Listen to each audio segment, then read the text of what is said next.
Don Mclain was somebody that really was also a mentor for me.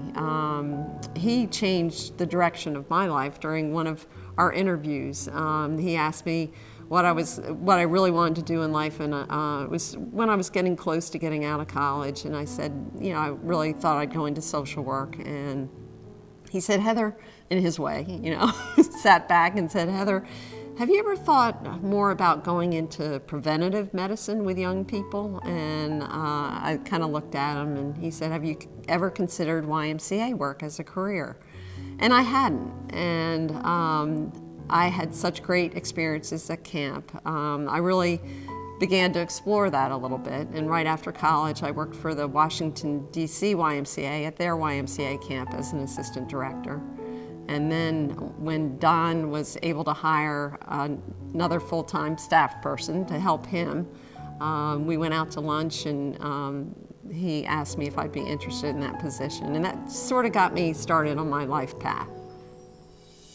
Obviously, you know, Don Mclain, who was the director, when he came here, I was 13 years old, and we made jokes about his veiny legs, and now I'm old enough to challenge him in the vein department, and ended up being the assistant director, working with him, and to a meaningful extent, he treated me as a peer, and you know, to the point that when I got married, and since trying to hold the cost down, I sort of picked one person from almost every stage of my life, and I picked him as my representative from camp, which was kind of strange to have done it my way. Don Mclain, he was a really great boss, leader. Don Mclain finally was sort of the last camp director that I actually worked for. I thought he was a very good boss now that I look back upon it. I thought I had a good relationship, had a beer with him every once in a while, and I guess that was something that was amazed everybody, that I sat down and have a beer with him every once in a while, which I had a beer with a lot of other people, but it was interesting to have a beer with Don, so. It was actually pretty good. I mean, he actually employed me when I probably was unemployable, the time period in the 80s where I needed a job, and he gave me a job, so that was good. Don Mclain was a tremendous influence.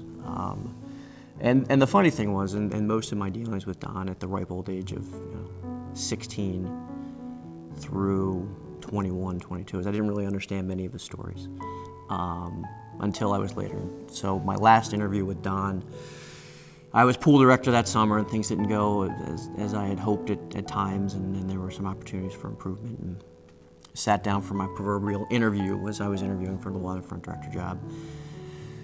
Don kicked back in his chair and pulled out a styrofoam cup and started drawing on it and said, Michael? I said, yes, Don.